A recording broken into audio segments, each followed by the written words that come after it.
ഈശോ മിശിഹായ്ക്ക് സ്തുതിയായിരിക്കട്ടെ.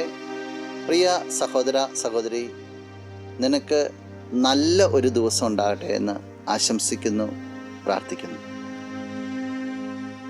സ്വർഗരാജ്യമാണ് നമ്മുടെ ലക്ഷ്യം. ജീവിതത്തിൻ്റെ എല്ലാ പ്രവൃത്തികളെയും ഈ സ്വർഗരാജ്യത്തിലേക്ക് ചേർത്ത് വയ്ക്കുമ്പോഴാണ് ജീവിതത്തിൽ നമുക്ക് വിജയിക്കുവാനായിട്ട് സാധിക്കുക. ഈശോ സ്വർഗരാജ്യത്തെ ഒരു കടുകുമണിയോട് സാദൃശ്യപ്പെടുത്തുന്നുണ്ട്. ഇപ്രകാരമാണ് വചനം പറയുക.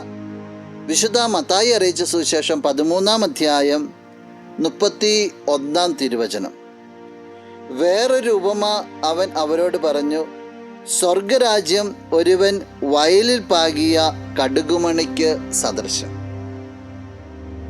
കൃഷിക്കാരൻ പലതരത്തിലുള്ള വിത്തുകൾ വിതയ്ക്കുന്നു.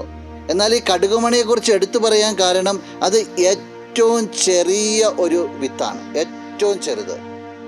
പക്ഷെ അത് പാകി കഴിയുമ്പോൾ അത് മറ്റെല്ലാ ചെടികളെക്കാളും വളരുന്നു. എന്നിട്ട് വചനം പറയുകയാണ്, അത് പക്ഷികൾക്ക് ചേക്കേറാൻ തക്ക രീതിയിലൊരു മരമായി തീരുന്നു. ഏറ്റവും ചെറിയൊരു തുടക്കം, പക്ഷേ ബൃഹത്തായ ഒരു ഫലം. സ്വർഗരാജ്യത്തെ അങ്ങനെ ഈശോ പറയുക. നീ നിൻ്റെ ജീവിതത്തിൽ ഏറ്റെടുക്കുന്ന, ദൈവത്തെ പ്രതി ഏറ്റെടുക്കുന്ന, സ്വർഗരാജ്യത്തെ പറ്റി ഏറ്റെടുക്കുന്ന ഏറ്റവും കുഞ്ഞു കുഞ്ഞു കാര്യങ്ങൾ പോലും അത് വിസ്തൃതമായ സ്വർഗരാജ്യത്തിലേക്ക് നിന്നെ നയിക്കും. ഈ ലോകത്തിൽ അപ്പുറത്ത് സ്വർഗത്തെ കാണിച്ചു കൊടുക്കുവാനായിട്ട് നിനക്കതിലൂടെ സാധിക്കും.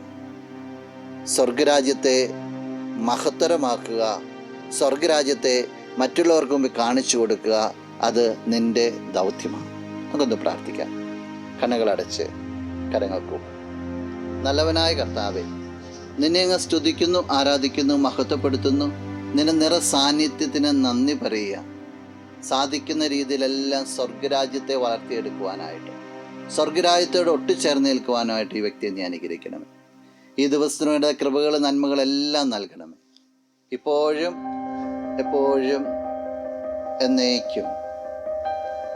ആമേൻ. നീ പരിശുദ്ധൻ, നീ എന്നും സ്തുതിൻ ദൈവമേ, നീ